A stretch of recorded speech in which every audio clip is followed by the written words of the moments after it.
आपने कभी सुना है 14 लोक? ये कोई कहानी नहीं बल्कि एक गहरा आध्यात्मिक रहस्य है। हमारे ब्रह्मांड में कुल 14 लोक माने गए हैं, 7 ऊपर और 7 नीचे। ऊपर के 7 लोक, इन लोकों में आत्मा ऊंचाई की ओर बढ़ती है, ज्ञान, शांति और मोक्ष की दिशा में। भूलोक, ये वो लोक है जहां हम सभी मनुष्य रहते हैं।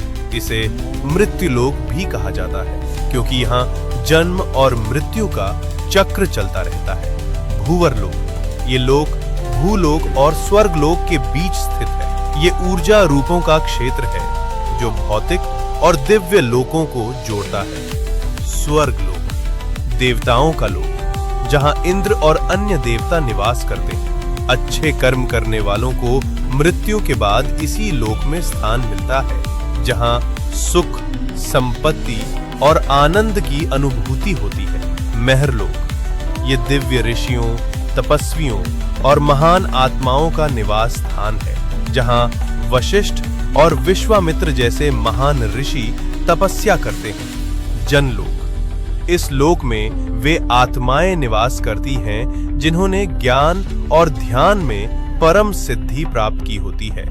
यहाँ के वासी ब्रह्मा जी की लीलाओं में लीन रहते हैं। तपलोक, अत्यंत शक्तिशाली तपस्वियों का स्थान जो शरीर से परे केवल चेतना में स्थित होते हैं।